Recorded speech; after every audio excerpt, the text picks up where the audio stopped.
the intent of a business is to produce profit, ultimately also to pay the owner, make sure that they can generate some wealth for themselves. I always say focus on your focus because what you have going on in your practice is what you have going on in your practice. We just don't need you transferring funds back and forth between accounts, like making it seem like there's funny money.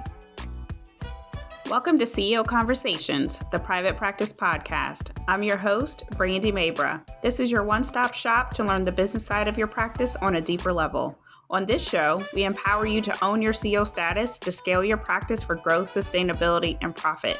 Listen in as we talk about how to market your practice to gain more visibility, hire, build, and engage your ride or die dream team, create streamlined operations, and make financial decisions as a CEO. It's time to show up as a confident leader to create a practice and life you love. Let's get started. Hey, Carla. Welcome to CEO Conversations. I'm so excited to have you here. Thanks for having me. I'm excited for us to chat about all things money. Yes, I love money. I can talk about money. I can talk about money like all day. I know you do, you talk about it all day, but for I the do, yeah, actually. but for the folks who are listening, why don't you go ahead and tell them more about you, what you got going on, and all the great things. I'm Carla Titus. I'm the founder and CEO of Wealth and Worth Within. We're a fractional CFO firm that provides consulting and advisory services to private practices, group practices that are scaling and growing and starting to build more complexity around their financial management support needs.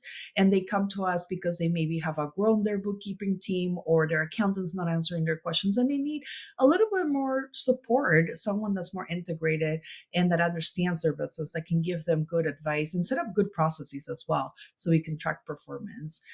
We've been in business for about 6 years and we love it. We love our clients. We want them to be successful and have profits so they can have the impact they want to have in the world. Yeah, I love it. I love it. And let me tell you, for those who are listening and watching, Carla is a beast. Like she was in LA with us and and she was able to definitely change some mindsets when it came to just how people viewed money, some of the financial processes that they Mhm. have or lack of financial processes. And I know even some of our clients since that retreat have started working with you or reached out and everything else too. So I'm just excited for everyone to learn from you today and be able to dive into things. I want to start with you sent out an email and you said that it was time to graduate from Profit First. And I was like, okay, yes, I love it. Because at the end of the day, as you make more money, I think Profit First definitely has a place. But in the beginning stages, absolutely. And I think people think, oh, once I start making like multi six and seven and multi seven, and I can just Profit First is just going to carry me all the way through. So tell me more about what do you mean when you say like people need to graduate from Profit First? So you're reading my newsletter. I That's am good. reading your newsletter. Yes, yes, I So more am. people can sign up for that if they're interested in hearing more details about it. But yeah, so we all start with a foundation of some basic knowledge around finance and financial management, right? And Profit First has done a really good job of making it popular that you should prioritize profit, you should pay yourself, you should set aside money for taxes. And I think that right there, the concept around it is very critical and important for a lot of small businesses that are starting that don't have the financial know-how, and it made it simplify where it makes it accessible for anyone to implement that on their own. And so if you're just getting started and you need to figure out how to prioritize profit and pay, make sure that you're working through that framework because it's going to really help. Where I think there's a little bit of the downside of it is that people decide to open 14 bank accounts and then their bookkeeping becomes way more complex than it needs to be. And so I think you can still accomplish the same framework with a lot less bank accounts. We normally recommend only 3 to 4 max. Like you could do it in 2, and that would still keep you on track and delivering on the intention behind the framework, which is to make sure there's always profit, because businesses are in business to make money. If your business is not there yet, that's okay. You'll get there. But the intent of a business is to produce profit, ultimately also to pay the owner, make sure that they can generate some wealth for themselves. And then you got to cover taxes, right? There's no way around it. That's just part of doing business, right? It's a cost of doing business, what I call it. And when people get complain about their tax bill, I'm like, that means you're making money. So like, let's not complain because that means you're doing something right. We should be excited about, sending in that little portion of taxes. We keep the rest, right? And so I think when you're starting, that is fantastic. Like you have the good habit, you've built in some good processes in place. But what happens is when I see practices start to grow, now they're bringing in additional clinicians, they're growing, like the people that are working, the payroll gets bigger, the cash flow starts to be a really big concern. And profit first is addressing cash flow, meaning when money comes in and out, what money you put aside, but it's not addressing all these other complexities around compensation structures. You're hiring one clinician at a time or one person at a time in your practice, and then all of a sudden you have 10 different ways that you pay people. And you never took a step back to think, wait, hold on, what is our compensation structure? How do we want to pay people and reward people for their hard work, and how to retain our team and make them happy? Then you build in more complexity around collecting money and the timing of collecting money, which is that cash flow side, where maybe people are not paying their bills on time and you're not getting paid, or insurance is delaying 30, 60, 90 days. And now you don't have a cash runway and you get into trouble because profit first says you need to put profit aside. And you're like, but I don't have profit because I haven't gotten paid from the insurance yet. And so there's all these layers of complexity that start to build. And those are just two examples of how after you've implemented profit first, you might be feeling like it's just no longer enough, because by no one's fault, that complexity around financial management grew exponentially. And that's when we start to see people reaching out for help because, again, their bookkeeper, their accountant is not getting in their business and telling them what to do about all these things. Yeah, yeah, I love it because I think what folks do is, and what I see in this space, I always say focus on your focus because what you have going on in your practice is what you have going on in your practice. So when we're talking about compensation models, sometimes the compensation model that you have in your practice isn't exactly the same compensation model in someone else's practice based on Hmm. your numbers, your revenue. And I think when we implement things like profit first, to your point, it's a really great starting point, but there's more to it, right? Because there are the Hmm. differences of complexities when it comes to healthcare. When Profit First was originally written, it wasn't meant necessarily for healthcare businesses. And so I think over time, what's happened, different people have definitely put their, pizzazz on it and tried. And now there's like Profit First for all kinds of industries and different Hmm. types of even healthcare industries. But I think what's important is for people to have a partner like you, an accountant, a CFO who understands the numbers, who can actually get in there and say, hey, maybe we need to pay the provider this way. I know from my experience, all the Hmm. different providers that I've worked with a ton. Each practice has had not a gazillion billion bank accounts and not a gazillion billion different, models, but we have Yes. had certain compensation models that make sense for maybe an entry level versus Hmm. the more advanced owner or more advanced Hmm. provider. And then to your point, the accounts that are needed to make sure that we're set up just in case of a rainy day, or the accounts to Hmm. make sure that we're able to pay our expenses, or the accounts, maybe if Hmm. there's something special, like a new building that we need to move into, like those Yes. things, like, what I mean? Like those things make sense. So I love what you're saying. Like, you don't need 14 different accounts because there are folks who will be like, "Well, profit first, I've implemented it." And I'm like, "I don't know if you need all of that. Maybe we just need to put some money to the side, just a little bit." And then to your point, even with cash flow, if the cash flow isn't there, I see people who feel so guilty because they're like, "My cash flow is off and I don't have any money to save." And, okay, Hmm. well, there's other things that are happening within your business collectively that can be addressed. And so I love the way that you talk because you talk about it holistically and Hmm. completely when it comes to the business too. So yeah, I just really, really love the fact that you sent out that newsletter. That's what I'm trying to say. Like, Yeah.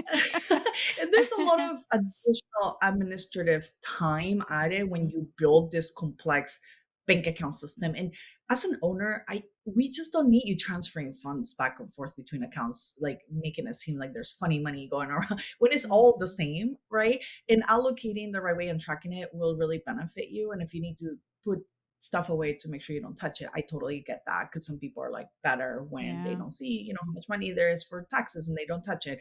And that's okay. But I think there's a streamlined way where you can minimize the admin, because your time is better spent as a CEO growing the business, running the business, making sure your team is taken care of, that you have good retention numbers. This is where you are going to move the needle in your business, not transferring money back and forth.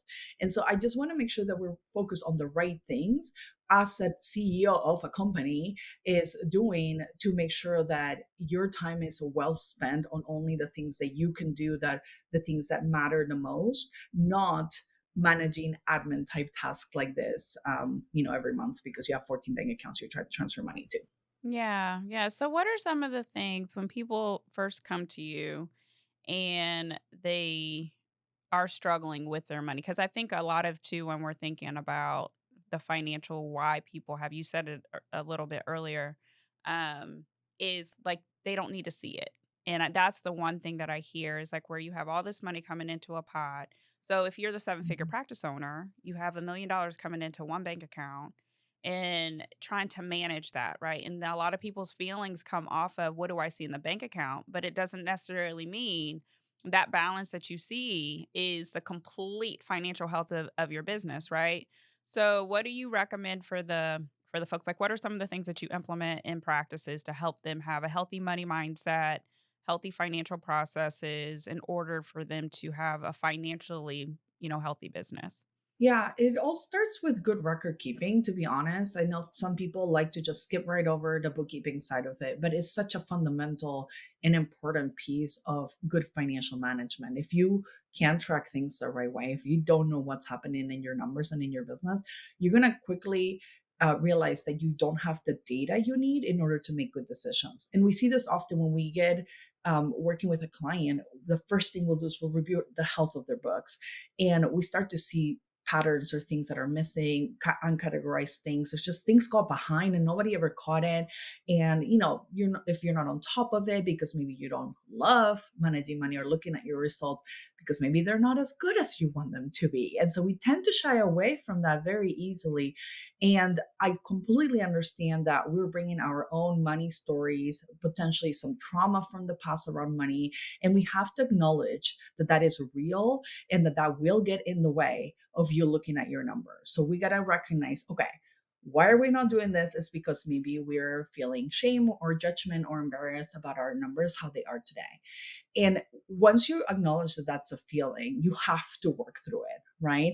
And this is the hard part, by the way. Step one, look at your numbers. Seems so easy. Yet the much more complicated part of the whole equation is getting you to feel comfortable with just looking at your profit and loss statement every month. And assuming, let's just say your data is quality and your bookkeeper's doing a great job, um, everything is caught up, every month looks good. Now you're starting to look at your numbers to understand what are the patterns, what are the trends, what is happening in my practice today? How much am I spending on payroll? How much am I spending on these other categories that I made decisions on and didn't realize that money was tied to that, and now it's showing up in my P&L? Because this often happens, right? We'll make decisions, we'll say yes to 10 things, and then we're like, oh, we overspend. And guess what? You can correct those decisions by deciding you're going to do something different going forward. But this does not happen by on its own, right? Like you have to have intentional financial management. So a lot of what we do is we put in a process where we're looking at numbers every month with our clients. Again, back to the basics. We're going to look at the numbers and see what's going on in the P&L. Then we're going to shape the future, which is really the work that we like to do to support our clients. And what do we do going forward that's different? We're not stuck in what we already did or decided on. We're going to say, what can we change? And then we start to brainstorm ideas before we commit to anything. We'll make sure that those are the right things to implement. And then we will do scenario planning, do some financial analysis around what that might look like, and then pick the best path forward to correct some of the decisions that maybe we made in the past that put us back to a path of profitability. If you maybe weren't profitable or you weren't as profitable, or maybe you weren't paying yourself, now we're going to put a line item to make sure you pay yourself, right? We're going to deprioritize some other spending to make sure we can allocate your pay into the P&L. And so we start to shape it up and mold the P&L in the way we want to know. This is not going to happen overnight. You're not going to all of a sudden wake up the next month and be like, my P&L is fantastic and I'm profitable again. And I love a lot of people have maybe that idea of like it's that fast, it's that easy. Not really. It takes a good 3 to 6 months to shape things in that another direction because it takes a lot of intentional work. And we gotta be able to know what are the areas that we can decide to shape up. Sometimes we don't even touch anything because we're running super lean and great. What we do is we try to grow the top line. So, like, it's not always about cutting back, right? Sometimes it's about seeking opportunities for growth, other revenue streams, other ways you can make money that maybe you didn't think were possible. And then we start to work through what are those levers we want to pull to make sure that you're shaping that future going forward that's more intentional. Yeah, yeah. I love this conversation because it doesn't happen overnight. I think people think like, oh, it's tomorrow. I am going to wake up and all the money's going to be in the bank account because I did one like marketing tactic and, all the revenue is going to increase and all of the things. And it does. It takes time. It took time for you to get into the financial situation that you're in. And it's going to take time and patience for you to get out of it. But the number one thing that I hear you saying is like you have to face your financial situation and you have to be very aware of what your numbers are and start with like the basics. And Mhm. if you skip over the basics, then you're going to see that every month when you do. Or if you're not looking at it, then you're going to see it in your bank account or how you feel about your money for sure. So I'm Yeah. curious to know what are some of the things that you're telling folks as we're getting ready to go into 2025 and to get ready for the new year? What's your advice? Like, what are you saying to people? Well, if you want to get 2025 to be a lot better and set yourself up for success, you need to start thinking about it now. We are already kicking off budget planning season with our clients. They are going into the new year with a solid financial plan that's been thought through, that is strategic, that sets up goals and expectations for the new year before we even start the new year, right? And again, this does not happen by accident. You have to make the time and you have to prioritize it. And the reason we take the time now to do it is because we're going to get the year kick-started in the right way because we will already know what our goals are for January, February, March, and on. We're not waiting and guessing. What should we do? Like come back in Mhm. the new year and we're like feeling lost because we didn't do the work to set the direction and guidance for our businesses. And we're just waiting for some like at some point to someone tell us what are our goals again. And maybe you get into March, and then before you know, you're like, I still don't have goals for the year. I should probably sit down and do them, which is not too late. I don't want people to feel like, okay, if I didn't do it now, I might as well just not do it.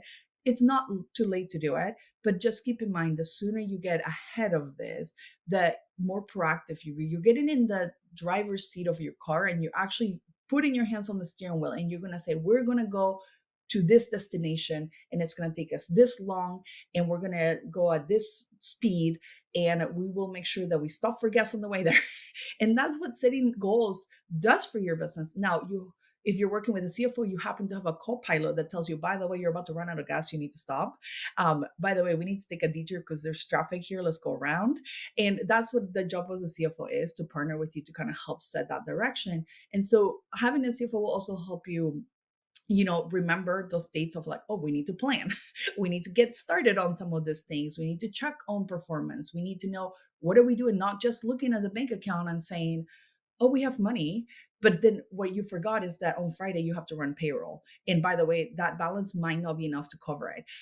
You didn't even think about that, now you're like in trouble, right? And so like we cannot manage our businesses based out of our bank account balance because it does not paint the full picture on commitments you've made beforehand that are about to hit your bank account that you didn't think about, and then you went and blew the whole money on the bank account. Now have no money for payroll, right? And I know payroll is one that people are very committed to, so they probably won't forget that one. But there's miscellaneous spending items that are going to come out that you didn't think about, and now you're in trouble because you don't have that money to cover the gap. So thinking strategically through your plan and having those goals outlined ahead of time puts you in the driver's seat and in control. And then when you're measuring performance and you see you're not hitting your goals, now you know you're not on track, so you can take action to correct before the end of the year. And I see a lot of people panic right now. They're like, oh my God, I'm not going to hit my goals, or like I'm behind.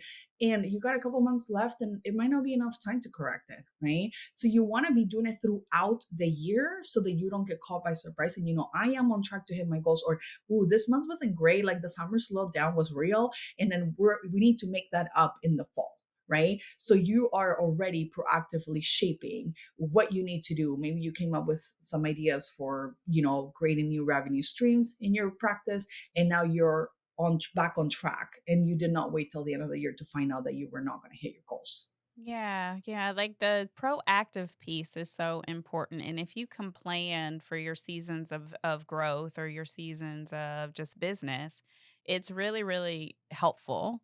I know for even the clients that we're working with, one of the meetings that we're telling everybody to have is please meet with your accountant so you can have a forecast for your revenue and a budget for your expenses, because that way you can see and proactively, okay, I want to bring on 2 extra providers and a new admin Mhm, person or a new clinical staff member, and you can budget for that, or you can look at what mhm, needs to happen top line in order to mhm, make sure that I'm able to pay for that to pay that payroll, or to not get to a place of like, I think when you were talking about payroll, yes, they're planning on it, but a lot of times when I'm looking at P&Ls and things through our with our clients, they didn't plan on the 5-week months, right? And so you can see like a mhm, dip of revenue, like, oh, you lost, but like, you're not profitable this month. Yeah, it was 5 weeks, it was payroll. I forgot, didn't look at it. Well, when you mhm, forecast and when you go into the new year with a budget, you can think about those things and you can actually be mhm, proactive, or even like PTO for your providers or your team mhm, members. A lot of times people don't factor that in. Like, and then they panic. Oh no, this person's gonna be off for a week and that's revenue that we're gonna miss. And plus on top of it, I have to pay for them and they're not even seeing patients. Like that's not yeah, fair. No, you told them that they could have PTO. You told them that they could have time off. You don't want burned out providers. You don't want burned out team mhm, members. You told your admin team that they could take time off. You told them that they didn't have to answer the phone this week, or you told them, like, you approved all these things, budget for it, be proactive mhm, about it. So that way, okay, in August, great. One of the things too I know with clients, and we talked about this in LA, is ask your providers now, ask your team members what vacations they have coming up for 2025. Like, be as mhm, proactive as possible. So that way when you are sitting down with your accountant and you're sitting down with your CFO, they can come to you with that clarity of saying, I mhm, know I'm going to have like 3 providers off in March. I'm going to have 3 providers off during summer slowdown. Or I can maybe change my PTO policy to be, we only have 2 providers who are off, 1 provider who is off. And so I think is if you can be as mhm, proactive as possible, it's so important. So I'm just happy that you do that. Because I think a lot of times, and what I even see, a lot of accountants, CFOs, they don't. Like, they'll do their P&L every single month. They might sit down with them every month to talk through their numbers, but when it comes to this time of year, everybody, if no one takes anything from what you said, or they don't reach out to you, everybody needs to go into 2025 with a forecast and a budget. mhm. Like, so Yes. that way you can plan for all the things. You have a So, plan that's guided, mhm, that you can set expectations against. You could even talk to your providers and team and say, hey, here mhm, are our goals for next year. We're going to rally and, make sure we're hitting this higher marks that, we're setting maybe this aggressive goals and some growth for the company. Because when we win, we all win, mhm, right? We've gotten to a point where in some cases where we've turned things around, we're able to do profit sharing with the team. So we're able to give back to them because again, when we win, everybody wins. But again, needs to be intentional. And if you don't have a team that currently supports you in doing the forecasting or the projections, maybe that is not their forte or just not a service they provide, that's when you need to start to reach out to a CFO. Because yep, I think sometimes we think our accountant or our bookkeeper can do everything, right? And you'll ask and they're like, I'm not sure, or maybe I can. I'll try it. And then you become the guinea pig. You want experienced people that understand how historical data translates to that future forecasting, that can put the variables in place of the seasonality, can ask you questions around what expectations around hiring, map out that plan with timing and budget to go along with it, so you're not surprised, because we know it takes people 3 months to ramp up to full capacity. You need to account for those costs. And if you're surprised that it took them that long, I mean, maybe they're faster than that, and that's fantastic. But you gotta account for like what normally happens. And I see often that gets missed. And so you have a plan where you're like, I'm just gonna make all the money and then it's all gonna be profit and it's amazing. And then that's not the reality. And it's mhm. because you didn't account for those variables and those things were not in the plan to budget for, because there's a cost to bringing new people to the business and it takes time. You got to give people time and grace. Yeah, absolutely, absolutely. So, when is it time for a owner to hire someone of your caliber or even just a CFO? I know this. I get asked this question a lot, so I have my own Yes. recommendations and everything else too. But there is a time for when you need to transition from the beginning stages and all the way up to the more advanced business owner. So what do you recommend? Yeah, so we have worked with six-figure businesses on a project basis, and that's because we do not want to add our recurring costs to their P&L to retain us on a monthly retainer yet. They're not quite ready for that expense, and they will see the benefits from working with someone at least on a project basis as needed, because they will get that clarity that's missing currently on how do they grow, what is the plan, what are the variables, what are the goals that they need to achieve. And so we find that that works really well for, six-figure businesses that are growing, they're serious about it, and they want to get to that seven-figure mark. I think once you get to the seven-figure mark or you're close to it, you'll find that the complexity and your time is limited. And so you start to put off looking at the numbers, right? And you might be into it, you might like it, you might not, that doesn't matter. It's where are you going to put your time? And if you can delegate this off your plate to someone who can bring you the key insights, the data, have the conversations with you and hold you accountable to looking at the numbers with you, then now you're more likely to prioritize it because a lot less work on your plate. And, the outsourced team is handling most of the financial management and looking at the numbers ahead of time to let you know what's happening and producing reports and giving you those insights that you need to make decisions, but you're no longer having to do all that work. And then as you're growing through 7 to 8 figures, it becomes even more important to have someone guiding the finance function of your business because now we're trying to get to those growth stages. And again, they're not going to happen just because you want them to. You got to devise that plan. How many more providers? How fast do we want to grow? Because scaling costs money and it's really hard. And people don't talk about this, but we got to prepare financially from a cash flow perspective before we start to bring in additional roles. And that scaling is going to cost time and money. And you need to make sure that you have enough leads to fill up the capacity of your providers before you start bringing in more. At what point do you hire the next one? And that plan is fluid. You might have the plan, but it might change. So you have to be able to adjust and adapt as you go through the year. And measuring performance is going to help you understand where you're at and what can you afford to do going forward. And that's why you need someone in that function, because otherwise this all falls on you as the owner. And maybe you have a finance background, that's amazing and you can do it, but I find that the struggle is time. It's not necessarily knowledge. A lot of my business owners are very knowledgeable, have gotten their business to this point, and they're just spread too thin. Yeah, yeah. The one of the things I always see is let me hire another provider and it's just automatically going to help me make more money. Or I'm not hitting my revenue goals. Let me hire another provider. And it's like hiring another provider isn't necessarily going to solve your problems, especially if you have a lead generation problem, right? And so Mhm. I love the fact of what you're saying is that the right partner will help you look at from start to finish in order to make sure that the revenue's coming in and then for bottom line, to make sure that you're profitable too. So, but there's a time and place for it as well. And I like what you're saying. Like if you're at six figures, then yeah, you don't want to take on a lot of recurring revenue or recurring expenses. And so being very smart about who your person is. And so I Mhm. think that from what I've seen, there's some really great bookkeepers and there's some really great CFOs and just making sure that the person that you're with is knowledgeable, is a partner, is honest, is, transparent and authentic and all the things too, which is why I just appreciate the work that you do, Carla. I really, really We're do. so aligned in values for Yes. sure. Integrity and accountability is one of our top ones for that Mhm. reason, because we do want to make sure that people know that when they're working with us, it's not only about the quality of the work, but also that we will be there, holding the line strong for things that are compliant and making sure that you stay on the right path.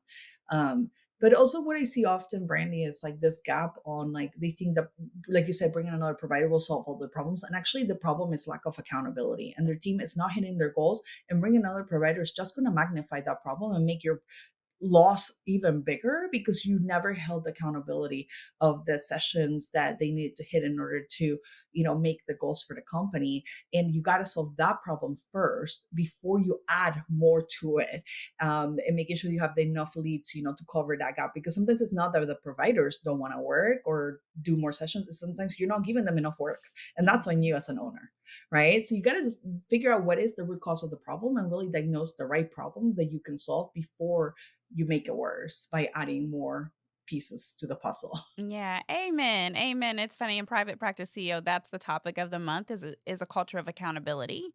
And so when it comes to Mm, like KPIs and key performance indicators and metrics and like the quotas, like where are they supposed to be at? So if they're supposed to be at a certain number of visits per week, per month, per day, and that's not happening, and it's because if they're not helping you with marketing, if that's part of the job description, or if you're not out and about and visible and you're stuck in the weeds and so the leads aren't there, or if they're canceling. I see this too, like where they're just canceling their schedule, late cancels, or they have more mhm, control over the schedule than they should.